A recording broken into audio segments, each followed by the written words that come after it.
Welcome to my YouTube channel the career river. Students, हम लोग जो चैप्टर अभी पढ़ने जा रहे हैं उस चैप्टर का नाम है बायोमॉलिक्यूल्स। ये जो चैप्टर है आपको यूनिट 14 से बिलोंग करता है और ये क्लास 12 का है। इसमें दो आपको मैंने लेक्चर आपको पहले बता चुका हूँ, जिसमें पहले आपको मैंने बताया था आपको बायोमॉलिक्यूल्स क्या है और कार्बोहाइड्रेट्स क्या है। उसके बाद मैंने दूसरा बताया था क्लासिफिकेशन ऑफ कार्बोहाइड्रेट्स के बारे में।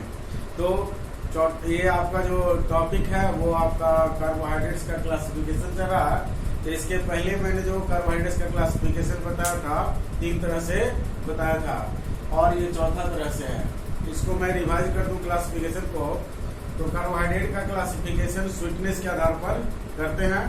अगर कार्बोहाइड्रेट का स्वाद मीठा है और वो कार्बोहाइड्रेट क्रिस्टलाइन सॉलिड फॉर्म में है, वाटर में सॉल्युबल होगा, तो उसको हम लोग नाम देते हैं, ये शुगर्स नाम देते हैं। और अगर कार्बोहाइड्रेट क्रिस्टलाइन सॉलिड के फॉर्म में हो, वाटर में लेस सॉल्युबल हो या इनसॉल्युबल हो और स्वाद में मीठा नहीं हो, तो उसको हम लोग नाम देते हैं नॉन शुगर्स। आपको ध्यान देना है कि मोनोसेक्राइड जो होते हैं, डाइसेक्राइड जो होते हैं, ये सभी शुगर्स के एग्जाम्पल होते हैं। लेकिन जो पॉलीसेक्राइड्स होते हैं, जैसे आपको स्टार्च है, आपका सेलुलोज है, ग्लाइकोजेन है, ये सभी पॉलीसेक्राइड्स हैं, ये सभी नॉन शुगर है। और शुगर का एग्जाम्पल आप जैसे देखें, ग्लूकोज है, फ्रुक्टोज है, लैक्टोज है, माल्टोज है। और आप जानते हैं कि लैक्टोज को हम लोग मिल्क शुगर कहते हैं। अर्थात आपको ध्यान में रखना है कि मिल्क में जो शुगर प्रेजेंट रहता है उसको लैक्टोज बोलेंगे या मिल्क शुगर कहेंगे। आपको सुक्रोज को केन शुगर के नाम से भी जाना जाता है, माल्टोज को माल्ट शुगर के नाम से भी जाना जाता है। इसके बाद मैंने क्लासिफिकेशन आपको बताया था कार्बोहाइड्रेट का on the basis of reducing nature. तो मैंने बताया था कि वैसे कार्बोहाइड्रेट्स जो फेलिंग सॉल्यूशन को या बेंडिक सॉल्यूशन को या टॉलरेंस रिएजेंट को रिड्यूस कर दे या इन सभी रिएजेंट के द्वारा ऑक्सीडाइज हो जाए खुद, तो उसको हम लोग नाम देते हैं रिड्यूसिंग शुगर्स। रिड्यूसिंग शुगर्स में मोनोसेक्राइड्स आते हैं, डाइसेक्राइड्स आते हैं। लेकिन डाइसेक्राइड्स में आपको ध्यान देना है कि सुक्रोज C12H22O11 ये आपको डाइसेक्राइड है, लेकिन ये आपका रिड्यूसिंग शुगर नहीं है। ये बहुत ही आपको इम्पोर्टेंट है, इसको ध्यान में रखना ऑब्जेक्टिव के लिए। नेक्स्ट हम लोग देखते हैं नॉन रिड्यूसिंग शुगर। तो नॉन रिड्यूसिंग शुगर वैसे कार्बोहाइड्रेट्स को कहते हैं जो फेलिंग सॉल्यूशन को या बेंडिक सॉल्यूशन को या टॉलरेंस रिएजेंट को रिड्यूस नहीं करता है। या आप कह सकते हैं कि बेंडिक सॉल्यूशन, फेलिंग सॉल्यूशन या टॉलरेंस रिएजेंट के द्वारा कार्बोहाइड्रेट्स जो ऑक्सीडाइज ना हो, उसको हम लोग नाम देते हैं नॉन रिड्यूसिंग शुगर। और नॉन रिड्यूसिंग शुगर में आपको ध्यान रखना है सुक्रोज और जितने भी आपको पॉलीसेक्राइड्स है, जैसे स्टार्च है, आपका सेलुलोज है, ग्लाइकोजेन है, ये सभी आपको नॉन रिड्यूसिंग शुगर है। इसके बाद स्टूडेंट्स, मैंने आपको बताया था फंक्शनल ग्रुप के आधार पर। तो फंक्शनल ग्रुप के आधार पर हम लोग सुक्रोज, ये जो आपका कार्बोहाइड्रेट्स है, इसको हम लोग बांटे थे 2 भाग में। एक को मैंने बताया था आपको एल्डोज और दूसरा का बताया था जो टाइप का दूसरा, उसको मैंने बताया था कीटोज। तो आपको ध्यान देना है कि जो एल्डोज होता है, तो एल्डोज को हम लोग कहेंगे पॉलीहाइड्रोक्सी एल्डिहाइड और कीटोज को बोलेंगे पॉलीहाइड्रोक्सी कीटोन। दैट मीन्स अगर हम एल्डोज की बात करें तो वैसे कार्बोहाइड्रेट जिसमें bond OH group, that means hydroxy group के अलावा मेन फंक्शनल ग्रुप अगर एल्डिहाइड हो तो उसको हम लोग एल्डोज कहेंगे। और अगर bond OH group, that means hydroxy group के अलावा आपको ketone group as a main functional group हो, तब उसको हम लोग नाम देते हैं कीटोज। तो आपको ध्यान रहे, एल्डोज का मोस्ट कॉमन एग्जाम्पल आप पढ़े होंगे, या मैं बता दूं ग्लूकोज और आप फ्रुक्टोज जो होता है, ये आपका कीटोज का मोस्ट कॉमन एग्जाम्पल है। आगे हम विशेष देखेंगे जब मोनोसेक्राइड स्पेशल पढ़ेंगे। तो नेक्स्ट हम लोग देखते हैं क्लासिफिकेशन, जो चौथा हम लोग करने जा रहे हैं। तो क्लासिफिकेशन कार्बोहाइड्रेट्स का हम लोग कर रहे हैं on the basis of units derived after hydrolysis. Hydrolysis के बाद जो यूनिट्स डिराइव हो गए उसके आधार पर हम लोग प्राप्त करते हैं। 3 तरह के कार्बोहाइड्रेट्स को क्लासिफाइड करते हैं। तो सबसे पहले हम लोग देखते हैं मोनोसेक्राइड। मोनोसेक्राइड जो होते हैं ये सिंपलेस्ट कार्बोहाइड्रेट है, जिसमें कार्बन की संख्या C3 to C7 होते हैं, और ये जो होते हैं can not be hydrolyse further to give simpler unit of polyhydroxy aldehyde या कीटोन। दैट मीन्स आप कह सकते हैं कि वैसे कार्बोहाइड्रेट जो सिंपलर फॉर्म में हो, जिसका हाइड्रोलाइसिस नहीं किया जा सके, जिसमें कार्बन की संख्या 3 से लेकर 7 तक हो, और तो इस तरह के हम लोग कार्बोहाइड्रेट्स को दैट मीन्स पॉलीहाइड्रोक्सी एल्डिहाइड या पॉलीहाइड्रोक्सी कीटोन को हम लोग नाम देते हैं मोनोसेक्राइड्स। मोनोसेक्राइड्स का जो सबसे सिंपल एग्जांपल आपका है वो ग्लिसरॉल्डिहाइड है। इसके बाद आप ध्यान रखें ribose, glucose, fructose, these are the examples of monosaccharides. और आपको ध्यान देना है कि नेचर में करीब 20 मोनोसेक्राइड जो है पाए जाते हैं।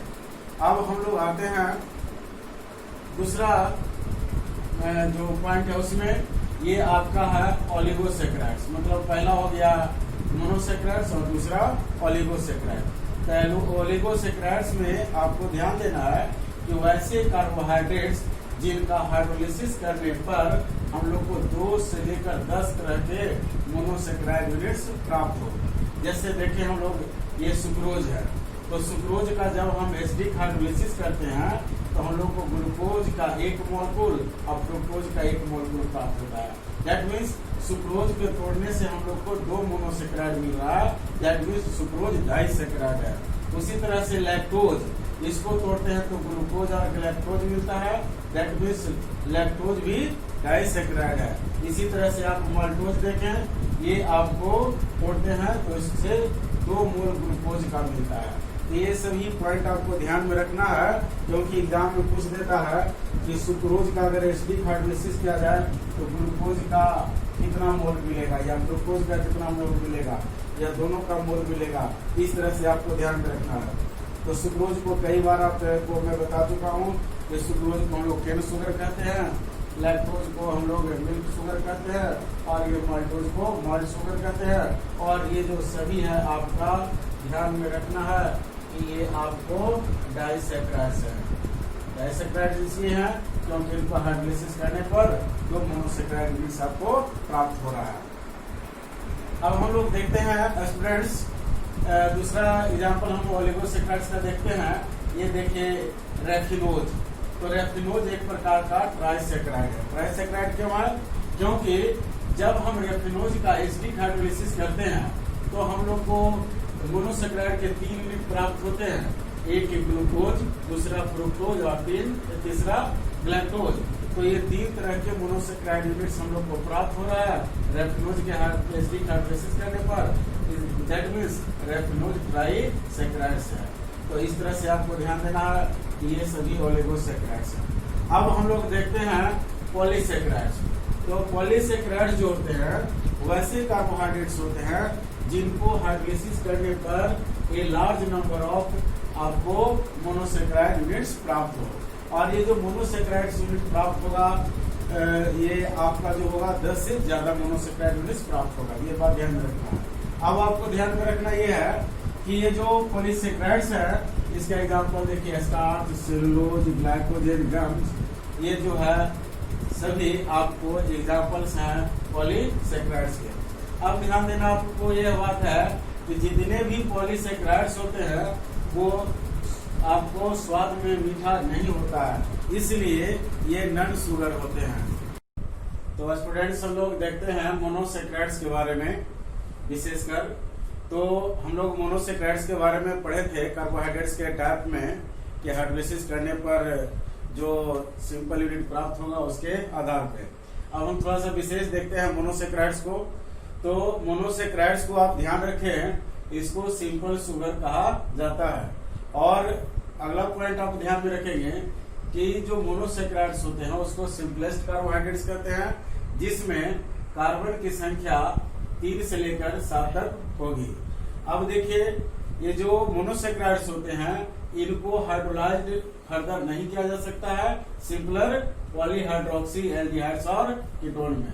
दैट मीन्स हम कह सकते हैं कि मोनोसेक्राइड जो होते हैं उसको सिंपलेस्ट जो यूनिट है कार्बोहाइड्रेट्स का उसमें हम लोग क्लासिफाई नहीं कर सकते हैं फर्दर। और ये जो मोनोसेक्राइड्स है वो आपको एल्डिहाइड्स और कीटोन्स ग्रुप्स के प्रेजेंस के आधार पर ये दो तरह के होते हैं। आप देखें पहला एल्डोज और दूसरा कीटोज। लेकिन इसमें सबसे पहले हम लोग देखें कि ये जो मोनोसेक्राइड है इसका हाइड्रोलिसिस कर रहे हैं, नो रिएक्शन, दैट मींस इसका फर्दर हाइड्रोलिसिस नहीं हो रहा है। जैसे मान लिया जाए कि ग्लूकोज है, ग्लूकोज को आप वाटर में डालते हैं तो ये ग्लूकोज वाटर में घुल जाएगा लेकिन इसमें रिएक्शन नहीं होगा, दैट मींस इसका हाइड्रोलिसिस नहीं होगा सिंपलर यूनिट में। अब देखिए आप एल्डोज, तो एल्डोज जो होता है ये पॉलीहाइड्रोक्सी एल्डिहाइड होते हैं। अब हम लोग पॉलीहाइड्रोक्सी एल्डिहाइड जो होते हैं एल्डोज उसका देखते हैं टाइप। तो इसमें टाइप आप देखें तो टाइप में देखें अगर कार्बन की संख्या 3 उपस्थित हो तो उसको हम लोग एल्डो ट्रायोज कहेंगे। अगर कार्बन की संख्या 4 है तो एल्डो टेट्रोज कहेंगे, कार्बन की संख्या अगर 5 है तो एल्डो पेंटोज कहेंगे और कार्बन की संख्या 6 है तो एल्डो हेक्सोज कहेंगे।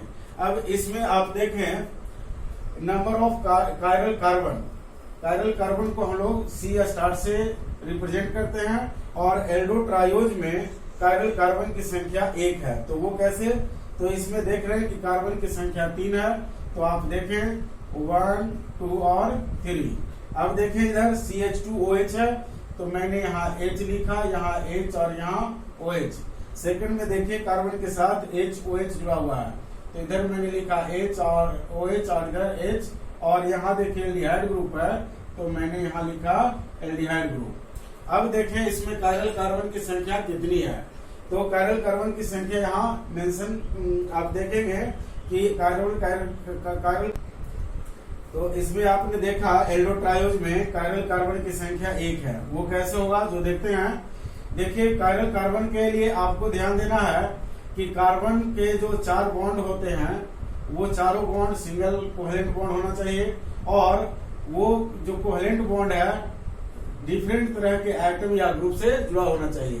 तो देख रहे हैं इस कार्बन के साथ ये जो 2 हाइड्रोजन एटम है वो सेम एटम है इसलिए कायरल नहीं होगा। अब देखते हैं हम लोग इस कार्बन को, तो इधर देखें ये OH है, इधर H है, इधर इसके बाद इतना ग्रुप है, इसके बाद ये देखिए इतना ग्रुप, ये टोटल ग्रुप जो है इसके साथ जुड़ा हुआ है सिंगल कोवेलेंट बॉन्ड से कार्बन का चारों बॉन्ड से। तो वहां आप देख रहे हैं कि चारों ग्रुप डिफरेंट है इसलिए ये कार्बन इसका कायरल है।